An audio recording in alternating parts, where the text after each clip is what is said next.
अस्सलाम वालेकुम, good morning, rise and shine and a very warm welcome to all of you. आप सबको आज के प्रोग्राम पाकिस्तान के साथ में खुश आमदीद कहते हैं जनाब। मैं हूँ आपके साथ राफ़ा असलम। उम्मीद है कि आपकी मॉर्निंग जो है उसका भी आगाज़ हो चुका होगा, क्योंकि हमारी मॉर्निंग तक का तो आगाज़ हो चुका है और बड़े हम लोग फ्रेश जो हैं वो आज उठे हैं। वो इसलिए चूँकि नींद शीद अगर आपकी पूरी हो ना, वो that is really important factor. अगर नींद पूरी हो तो फ्रेश आप सुबह में उठ रहे होते हैं। हम सुबह की बात करें तो सुबह में एक पहली चीज़ ये है कि नाश्ता आपने लाजमी करना है। नाश्ता कर रहे होंगे तो जो आवाज़ निकल रही है ना तभी निकलेगी, अदरवाइज आप पूरा दिन डाउन फील कर रहे होंगे। नाश्ते के साथ साथ आपको नींद पूरी करनी है और साथ ही साथ अगर आप सुबह में उठ के कोई योगा, मेडिटेशन, कोई एक्सरसाइज, वॉक ये चीज़ कर लेंगे तो वो एक एडिशनल चीज़ हो जाएगी, which is really good for your health as well, because maintaining a lifestyle is very very important. जनाब आज की अगर करंट सूरत हाल की, माशरे की अगर जनरली बात की जाए तो रिश्तों में अगर बिगाड़ देखा जाए तो वो बहुत ज़्यादा बढ़ चुका है। उसकी रीजंस क्या हैं उनको हमेशा हम डिस्कस करते आ रहे हैं। अब आपसे पहले भी इस तरह के, खास तौर पे इस तरह के जो प्रोग्राम्स हम पहले भी कर चुके हैं, डिस्कशन बहुत ज़्यादा कर चुके हैं, लेकिन आज वापस हम इस टॉपिक पे डिस्कशन क्यों कर रहे हैं? क्योंकि हम अगर 2021 की रिसर्च के मुताबिक बात करें तो 1 लाख से ज़्यादा जो खुला के केसेस हैं वो अदालतों में देखे गए हैं। वजह क्या है? क्या सिर्फ औरतों की वजह से, औरतों की तरफ से इस तरह की चीज़ आ रही होती है? जनरली भी रिश्तों में इस तरह के बिगाड़ पैदा हो गए, सिर्फ मर्द और औरत के रिश्ते के नहीं, बल्कि जनरली हस्बैंड वाइफ के रिश्ते को निकाल के ओवरऑल हर रिश्ता जो है वो बिगाड़ का शिकार हो रहा है। पेरेंट्स की अगर बात की जाए, बच्चों की, उनके आपस के ताल्लुकात उस तरह से स्ट्रांग नहीं है। अगर हम प्रोफेशनल लाइफ की बात करें तो सब इसी तरह से काम कर रहे होते हैं कि जैसे कोई मजबूरी है, बस मजबूरी में काम आप कर रहे होते हैं। उस तरह से जो एक लव का या केयर का, रिस्पेक्ट का एलिमेंट होता है वो उस तरह से चीज़ें नहीं है। क्या वजूहात है? हम क्यों इस तरह के हो गए हैं कि हम अपने रिश्ते मेंटेन नहीं कर पा रहे?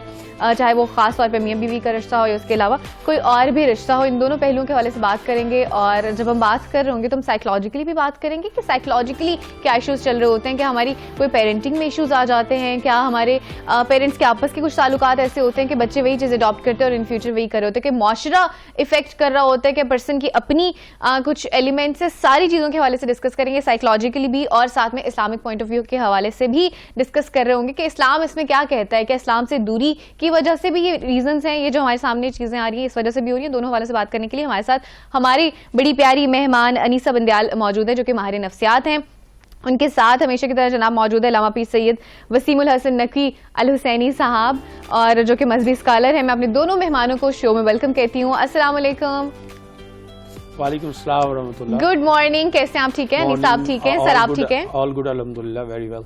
That is great. अनीसा आप ठीक हैं? बिल्कुल अल्हम्दुलिल्लाह। मुझे आप थोड़ा सा डाउन लग रही हैं, गला आपका थोड़ा सा, गला ठीक ठाक है? बिल्कुल ठीक है। अच्छा ठीक है।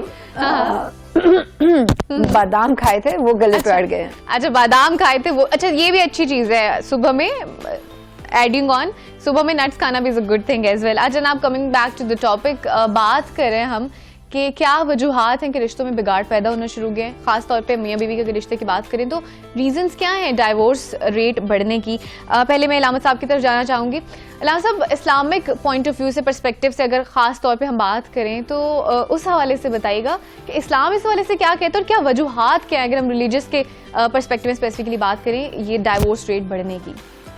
बिस्मिल्लाहिर्रहमानिर्रहीम। सबसे पहले तो मैं ये कहूँगा कि इस्लाम रिश्तों को जोड़ना चाहता है, रिश्तों को तोड़ना नहीं चाहता। और ओनली सिर्फ इस्लाम इज़ द रिलीजन जिसने औरत को मजबूरी की हालत में खुला का जो है वो हक दिया है। तो इसलिए इस्लाम क्योंकि गैर फितरी भी नहीं है, जबकि दीगर जितने मज़ाहिब है वहाँ पे शादी के बाद, निकाह के बंधन के बंधने के बाद कोई औरत को मर्द से अलहदा नहीं हो सकती और वो कोई मजहब में कोई तसव्वुर नहीं है। अब उन्होंने अपने कानून के अंदर ये चीजें जो हैं वो जुडिशल सेपरेशन है या फिजिकल सेपरेशन रखा है। अच्छा इससे पहले था कि वो लोग अलग नहीं हो, जैसे हमारे साथ एज ए रिलीजन किसी और मजहब में डाइवोर्स का कॉन्सेप्ट नहीं है। तो Islam is the only religion who give this concept कि in case of need and emergency if you can not keep the limits then आप जो है वो कानूनी शरई तौर पे आप सेपरेट हो सकते हैं, लेकिन उसका एक खास तरीका है जो इंशाल्लाह आगे हम डिस्कस करेंगे। पहली बात ये समझनी चाहिए कि इस्लाम तलाक और अलहदगी को पसंद नहीं करता, जबकि इसको खास हालात में इजाजत देता है। पहली बात यह है। दूसरी बात यह है कि इसके बहुत से जो हैं वो रीजंस हैं। मैं जो जाती तौर पे, ये मेरी जाती राय है और मैं जो एज ए स्टूडेंट मैंने इस्लाम का भी और लीगल लॉ का भी और हालात भी देखता हूँ, मेरे नज़दीक एक्चुअली हम पाकिस्तान में और थर्ड वर्ल्ड कंट्रीज जो हैं वो अपने आप को चेंज करना चाह रही हैं, अपने नॉर्म्स एंड नोशंस, अपनी सिविलाइजेशन को जो सेंचुरी से चली आ रही on the name of moderation, ठीक है, और वो उसको बदलना चाह रहे हैं। अब जब तब्दीलियां आती हैं तो तब्दीली हमेशा तोड़ के आती है, जोड़ के नहीं आती है। तो मैं ये समझता हूं कि इस वक्त यूरोप जिस तबाही के दहाने पे पहुंच चुका है, अब उसमें हमने मॉडरेशन के नाम पे साइंस में, टेक्नोलॉजी में, नॉलेज में, इल्म में, तहकीक में, तामीर में हमने उनको फॉलो नहीं किया।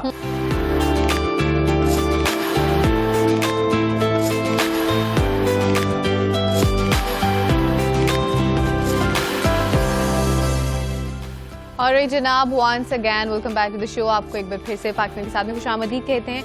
रिश्तों के टूटने के हवाले से हम डिस्कशन कर रहे हैं कि क्या वजूहात हैं, क्यों रिश्ते इतने कमजोर होना शुरू हो गए, डाइवोर्स रेट क्यों बढ़ गया, खुला की रेशो भी क्यों बढ़ गई। खुला की तरफ डेफिनेटली हम आ रहे होंगे, लेकिन फिलहाल हम चूंकि डाइवोर्स के हवाले से बात कर रहे हैं तो इलामा साहब भी हमारे साथ मौजूद हैं। इलामा साहब, तरबियत के हवाले से भी आप जैसे ब्रेक में तज़किरा कर रहे थे, तो उसके हवाले से बताइएगा कि पेरेंट्स का किस हद तक रोल होता है, एक तो पेरेंट्स के आपस के ताल्लुकात का और साथ ही साथ उनकी तरबियत का भी। इसमें सबसे पहले तो हमें ये समझना है कि हम अल्टीमेट चाहते क्या, ठीक है। हमने जब निकाह होता है तो निकाह जो इसलिए होता है कि हम एक दूसरे के साथ जब मियाँ बीवी ये अहद करते हैं कि हमने जिंदगी इकट्ठे निभानी है और अपने जो मसाइल हैं उनको खुद हल करना है।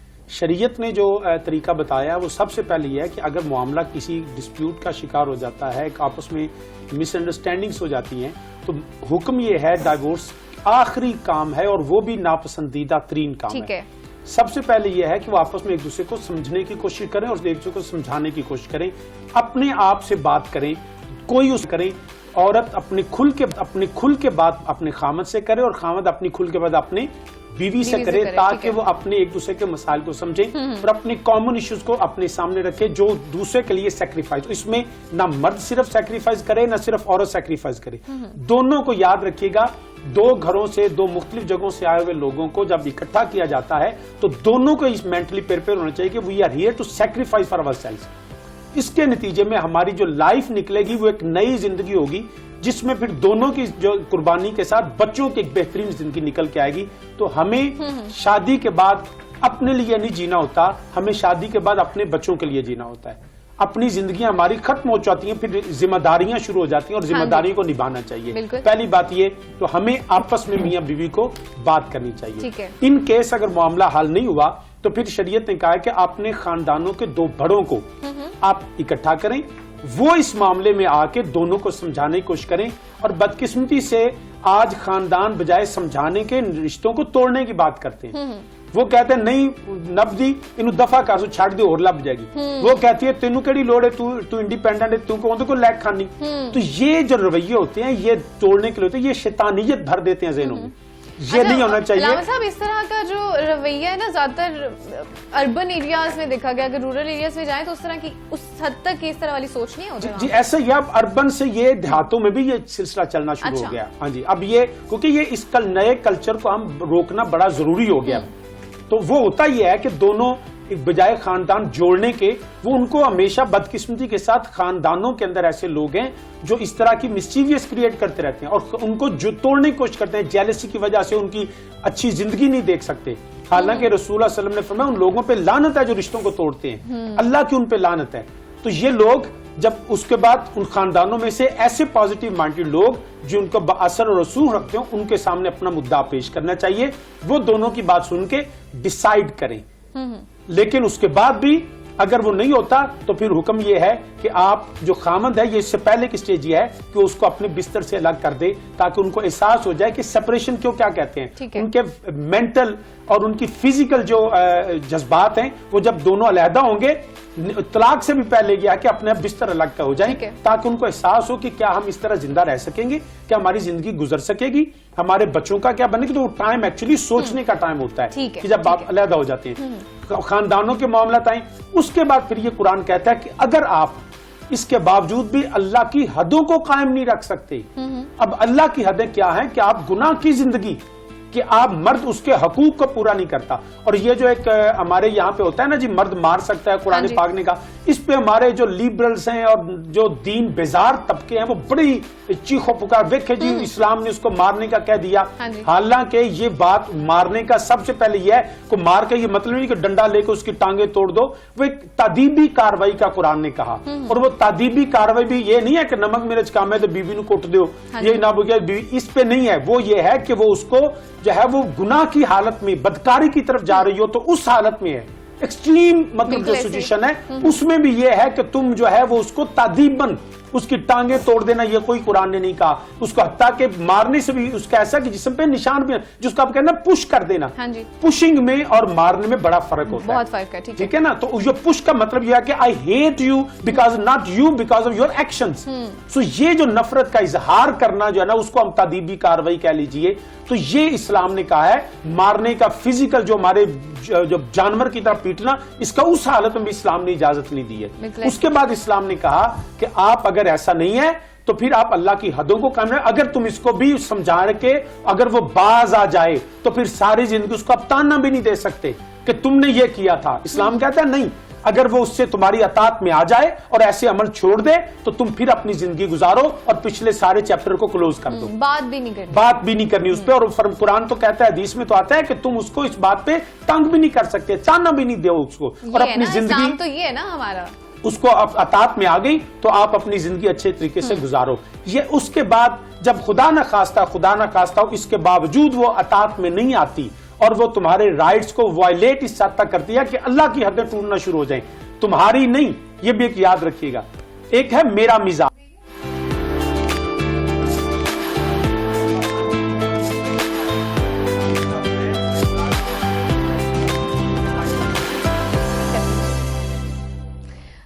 और जनाब once again welcome back to the show. आपको एक बार फिर से पाकिस्तान के साथ में खुशामदीद कहते हैं।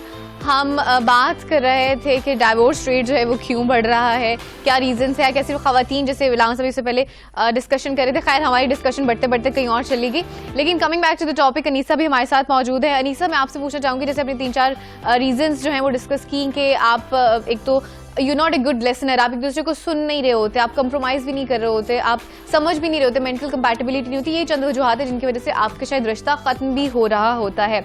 अगर साथ ही साथ बात करें एजुकेशन के हवाले से, तो थोड़ा सा वो बताइएगा कि ये एलिमेंट कितना इंपॉर्टेंट है, एजुकेशन किस हद तक रोल प्ले कर रही होती है इसमें? देखें, कहा जाता है ना कि एक मैं कुछ अर्सा पहले पढ़ भी रही थी, सुनती भी रहती हूँ कुछ ये जो प्रोग्राम्स होते हैं यूट्यूब के, तो वहाँ पे जुगन का एक प्रोग्राम चल रहा था, तो वहाँ पे कहा जा रहा था कि एक जब निकाह हो रहा होता है तो वहाँ पे एक अल्लाह ताला और इस्लाम ने भी क्योंकि हक दिया है कि वहाँ पे हक लिखवाया जाए तलाक का। जी। तो वहाँ पे जब औरत को कहा जाता है ना कि जी तलाक का हक आप लिखवाना चाहेंगी कि नहीं, तो हमारे बहुत सारे बुजुर्ग कहते हैं बदशुगनी कर दी। तो तालीम का आप कहेंगी कि इसके साथ क्या मवाज़न है। तो अब इसी तरीके से कहेंगे कि हाय तुम इतनी पढ़ी लिखी बहू लेके आ गई हो, ये तो दूसरे दिन ही घर नहीं बसाएगी। हाँ जी, ये मिसकॉन्सेप्शंस हैं, ये मिथ्स हैं, बिल्कुल ऐसे। लेकिन नंबर 2 बात, जो तालीम असल तालीम है, तालीम इंसान को बनाती है, संवारती है, बिगाड़ती नहीं है। मैं तो हमेशा ये कहती हूँ कि लड़कियों को तालीम सिखाती है एडजस्टमेंट कैसे की जाती है, लोगों को आपस में जोड़ के कैसे रखा जा सकता है, फैमिलीज को कैसे बनाया जा सकता है। कायदे आज़म का ही कॉल है कि मुझे एक पढ़ी लिखी माँ दे दो, मैं तुम्हें एक अच्छी कौम दे दूंगा। लेकिन आजकल की पढ़ाई, यूनिवर्सिटीज और इनके सारे निज़ाम को, जैसे मौलाना साहब ने कहा कि वहाँ से ही चेंज आना चाहिए, तो वहाँ पे ये एक अदद क्लास रखी जानी चाहिए कि how to wear, how to adjust, how to live after marital life. तो वहाँ पे अगर हम ये सिखा दें, अगर लड़कियों और लड़कों को सिर्फ 15 मिनट के कुछ सेशंस दे दें, तो मेरे ख्याल में इसमें कोई कबाहत नहीं है। तालीम का डाइवोर्स या खुला से कोई लेना देना नहीं है। एक बात ये उन औरतों के लिए और उन मर्दों के लिए कि अगर आप बहुत पढ़ लिख चुके हैं और ये समझते हैं कि आपके पास बहुत डिग्रीज आ गई हैं और बहुत अच्छी जॉब आ गई है, तो अब आप डाइवोर्स लें या एक्स्ट्रा मैरिटल रिलेशनशिप्स चलाएं तो आपकी ज़िंदगी बहुत आसान गुजर चली जाएगी और स्ट्रेसेस कम हो जाएंगे। ये स्ट्रेसेस कम नहीं होंगे, स्ट्रेसेस बढ़ जाएंगे, आइसोलेशन आपकी बढ़ जाएगी, डिप्रेशन लेवल बढ़ जाएगा। आप उसको ख़त्म करने के लिए मज़ीद गलत रास्ते पे चले जाएंगे। इसलिए before taking the decision you should consider all those points के क्या आप मेंटली तौर पे ये तैयार हैं या नहीं। उन सारे सर्कमस्टांसेस को देखें, इमोशनल हो के नहीं, रिलैक्स मूड में, क्योंकि आफ्टर दिस आपको एक नया मुआशरा, नए दोस्त, नए खानदान और नए लोगों से वास्ता पड़ेगा। तो क्या आप उस टाइम पे तैयार होंगे? तालीम तो बहुत कुछ सिखाती है, हाँ, अलबत्ता डिग्रीज नहीं सिखाती। तालीम का मतलब है इल्म हासिल करना। इल्म तो हम चलते चलते हासिल कर लेते हैं। बिल्कुल ऐसी है, बिल्कुल ऐसी। मतलब फॉर्मल एजुकेशन उस तरह से रोल प्ले नहीं करी होती, लेकिन जिस तरह से आप मेंशन करी थी कि अगर कॉलेजेस हैं, यूनिवर्सिटीज हैं जहाँ पे फॉर्मल एजुकेशन दी जाती है, वहाँ साथ साथ आपको लाइफ से रिलेवेंट भी एजुकेशन दी जाए कि लेटर ऑन अगर प्रोफेशनल लाइफ है तो उसमें आपको किस तरह से रोल प्ले करवा देना चाहिए। तो इसमें कोई हर्ज नहीं है, बिकॉज प्रैक्टिकल लाइफ स्टार्ट करनी है उन्होंने। जैसे रोल प्ले करवाया जाता है इंजीनियरिंग में, डॉक्टरी में और फर्दर बाकी किसी भी शोबे में, अगर एक आध रोल प्ले करवाया जाए, सबको पता है कि सबकी शादी होनी है, या तो किसी ने डिसाइड कर लिया कि नहीं करनी, ठीक है, तो ये अलग बात है। लेकिन अगर करनी है तो उसके बाद आपने क्या डिसाइड कर रखा है कि कैसे आप चलाओगे। अगर आप एक न्यूक्लियर फैमिली में जाते हो या आप एक कंबाइंड फैमिली सिस्टम में जाते हो, तो आप कैसे वहाँ पे रिएक्ट करोगे या कैसे आप किसी को बर्दाश्त करोगे। How you will communicate with them, how you will communicate with your husband। अगर आप को वो दिल को अच्छा नहीं लगा। अच्छा, एक चीज़ मौलाना साहब, एक चीज़ और भी यहाँ पे जो मुझे बहुत कॉमन फेस करना पड़ता है कि है तो बहुत ही मतलब ये चीज़ लोग बहुत छुप के पूछते हैं कि मेंटल और आपकी फिजिकल कम्बिनेशन जो होता है, मतलब रिलेशनशिप जो होता है, ये आपस में बहुत कनेक्टेड होता है, ठीक है। तो जब आपका माइंड ही सेटिस्फाइड नहीं है तो हाउ द फीमेल या मेल वो कैसे एक्सेप्ट करे अपने जो पार्टनर को। मैं अर्ज करता हूँ, पहले आपने इसमें इस्लाम का क्या है। पहले तो आपने बड़ा अच्छा एक पॉइंट जो है ना वो रेज किया कि सिलेबस के अंदर हमारे यहाँ पे फैमिली, हालांकि सब हमारे मुआशरे का सबसे अहम पहलू जिंदगी गुजारना होता है, हाँ जी बिल्कुल, ठीक है ना, उसका हमारी तालीम में कोई ताल्लुक नहीं है। मॉडर्न एजुकेशन में दीनी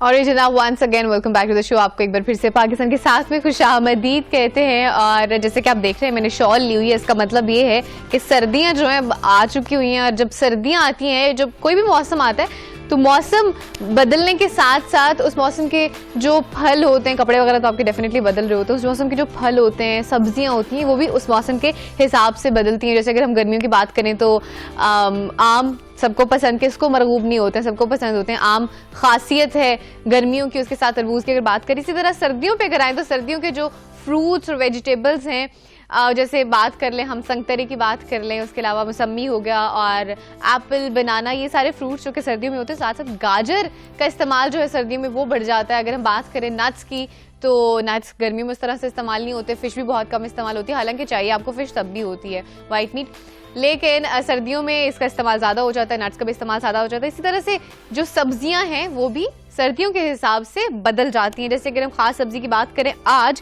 तो हम बात करेंगे जनाब गाजर की, क्योंकि गाजर का इस्तेमाल जो है वो बहुत ज़्यादा बढ़ जाता है। अब गाजर का इस्तेमाल किस तरीके से हो रहा होता है, एक तो आपको ये भी बता रहे होंगे, बल्कि बता क्या रहे होंगे आप हमें बताइएगा, क्योंकि आपको तो अच्छे तरीके से, हमसे भी ज़्यादा अच्छे तरीके से पता होगा घर में किस किस तरह से गाजर का इस्तेमाल हो रहा होता है। आप गाजर का है वो जो नॉर्मली जूस बन रहा होता है, और अक्सर मौसमी का या फिर माल्टे का और गाजर का जूस मिक्स करके भी इस्तेमाल किया जा रहा होता है। उसके साथ साथ गाजर के हलवे की अगर खास तौर पर बात करें, सर्दियों की सौगात होती है गाजर का हलवा, और अगर उसमें खोया मिक्स कर दें, उसका टेस्ट तो फिर कोई अलग ही, कोई हेवन आपको फील हो रही होती है ना। उसके साथ गाजर का और इस्तेमाल कहाँ पे हो रहा होता है? खीर नॉर्मली घरों में बनती है, और एक सादी खीर बनती है जो कि चावलों की और दूध की बन रही होती है, और एक बनती है जिसमें गाजर भी डल रही होती है, उसको गजरेला भी कहते हैं, कुछ लोग खीर भी कहते हैं। और इसी तरह से गाजर के और बहुत सारे इस्तेमाल हैं, सब्जी में तो डेफिनेटली इस्तेमाल हो रहे होते हैं। गाजर के फायदे बहुत सारे हैं, और आज हम डेफिनेटली, आपको तो पता है फायदे हैं, विजन के लिए यूज करें तो आज हम एक तो फवायद उन सबको डिस्कस कर रहे होंगे, साथ ही साथ इसके मजीद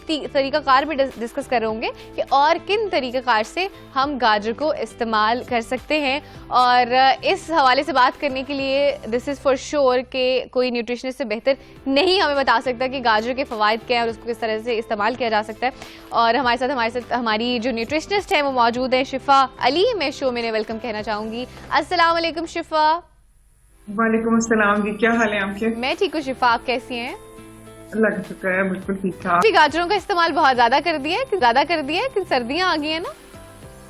जी बिल्कुल, ये तो खास सौगात है सर्दियों की, और मौसमी सब्जी जो भी होती है वो बड़ी ग़िज़ाइयत से भरपूर होती है और सेहत के लिए बड़ी अच्छी होती है, जरूर इस्तेमाल करनी चाहिए। हाँ जी बिल्कुल ऐसी है। शिफा, थोड़े से इसके फवायद के हवाले से ही पहले बात कर लेते हैं। अमूमन हम इसको रिलेट कर देते हैं आंखों के लिए कि विजन वीक हो नहीं हो, हम कह देते होते हैं कि अच्छा आंखों के लिए अच्छी होती है, तो सिर्फ इसी एक पर्सपेक्टिव में लोग ले रहे होते हैं।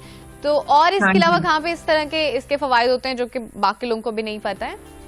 असल में इसके अंदर एक बहुत ही पावरफुल इसका एक एंटीऑक्सीडेंट मौजूद होता है, जिसकी वजह से इसकी बहुत ज्यादा एक अहमियत है, और वो विटामिन ए बॉडी में बनाता है, उसको बीटा कैरोटीन कहते हैं। लेकिन बीटा कैरोटीन जो है वो सिर्फ विटामिन ए के ही रोल नहीं अदा करता, यानी कि सिर्फ वो आंखों के लिए ही नहीं है, बल्कि ये कैंसर से बचाने में इसका बहुत अहम रोल है, उनकी बीमारियों से बचाता है, एंटी एजिंग है, स्किन के लिए बहुत अच्छा है, खून की शरियानों को खोलने में और उनकी रवानी रखने में इसका बहुत अहम रोल है बीटा कैरोटीन का। तो ये बहुत ही इस लिहाज से फायदेमंद है। दूसरा, एक गाजर के एक बहुत ही इंटरेस्टिंग किस्म का एक फायदा, कच्ची गाजर जब हम ऐसे उसको सलाद के तौर पे वो क्रंची से खाते हैं, हाँ जी, तो ये दांतों के लिए नेचुरल एक टूथब्रश है। अच्छा। और ये माउथ, हाँ, जैसे अगर फर्ज करें कि जैसे हम कहते हैं ना कि दांतों के लिए कोई मीठी चीजें चिपक जाती हैं, वो बहुत खतरनाक होती हैं, आपने कोई कैंडी या कोई चॉकलेट खाई है, तो उसके बाद बच्चों को जरूर कहा जाए कि वो गाजर अगर खाएं चबा के अच्छी तरीके से, तो वो, या बड़े भी ऑफ कोर्स, तो वो दांत बिल्कुल साफ हो जाते हैं उससे। चलिए, मुझे आज सिर्फ एक नई चीज, बल्कि सुनने वालों को भी एक नई चीज पता चली होगी। गाजर बेसिकली एक नेचुरल टूथब्रश है आपके, जैसे अगर कोई मीठा वगैरह आप कहीं के इस्तेमाल कर ले तो उसके लिए भी हो रही है, मतलब मिसवाक का काम दे रही होती है गाजर। जी बिल्कुल। तो जैसे हम कहते हैं ना सलाद खाने से पहले खाएं, तो ये मैं कहूंगी खाने के बाद भी एक गाजर जरूर खा लें, ठीक है, क्योंकि उससे दांत जो हैं वो नेचुरली सारे साफ हो जाते हैं। तो ये इसका एक बहुत बड़ा फायदा है। दूसरा ये कि गाजर का जूस की अपनी अफादियत एक है कि वो एकदम से उसमें उसको पीने से एनर्जी आ जाती है और उसके अपने फायदे हैं, लेकिन गाजर इटसेल्फ साबुत खाने के बहुत ही ज्यादा फायदे हैं, क्योंकि ये आंतों के फेल को ठीक रखती है, कब्ज से बचाती है। अच्छा। और वेट लॉस के लिए भी बहुत ही, मैं कहूँगी वेट लॉस जो करना चाहते हैं, वजन कम करना चाहते हैं लोग, उनके लिए तो ये खजाना है कि वो गाजरों का टेस्ट भी, अब जो हमारी ये लाल वाली गाजरें आती हैं, दे आर बिट स्वीट, थोड़ी मीठी सी, अच्छा खुश जायका होती हैं, तो वो खाने में भी अच्छी लगती हैं कि अगर बेला वजह की भूख लग रही है कि कुछ ना कुछ खाने को दिल कर रहा है, तो गाजर उसके लिए बहुत ही अच्छी चीज साबित हो सकती है कि पेट भी भर जाता है, बंदा एक्सेसिव खाए भी ना, और कच्ची तो बहुत ही सुपीरियर है ना ये चीज। विटामिन के इसके अंदर मौजूद होता है, फिर इसके अंदर बहुत से मिनरल्स, पोटेशियम बहुत अच्छा पाया जाता है, जो कि वंस अगेन ब्लड प्रेशर को कंट्रोल करने के लिए बहुत अच्छा है। तो ऐसे मरीज, अच्छा इसका लाल कलर भी जो है, लाल रंग, और इसका जो पोटेशियम कंटेंट, दोनों ही चीजें ब्लड प्रेशर को लो करने में इनका रोल है। जो हाई ब्लड प्रेशर के मरीज हैं उनके लिए तो बहुत ही अच्छा है। और इसके अलावा गाजरें जो हैं ये मुख्तलिफ तरीकों से, जैसे आपने बताया कि ये बनाई जाती हैं और खाई जाती हैं, जूस के में भी है, गजरेला भी हम खा रहे हैं, गाजर का हलवा भी खाया जा रहा है। तो ये सब तरीके ठीक हैं जो जिसके लिहाज से जिसको सूट करे। चीनी का इस्तेमाल ऑफ कोर्स हमें थोड़ा सा कम करना चाहिए गाजर के साथ, लेकिन बहरहाल इसको जैसे अगर हम हलवे में भी पकाते हैं तो उसमें बहुत ज्यादा तेल का या चिकनाई का इस्तेमाल ना किया जाए, कम रखा जाए, लेकिन नट्स के साथ अगर हम उसको करते हैं तो वो 1-2 चम्मच 3 चम्मच जो है वो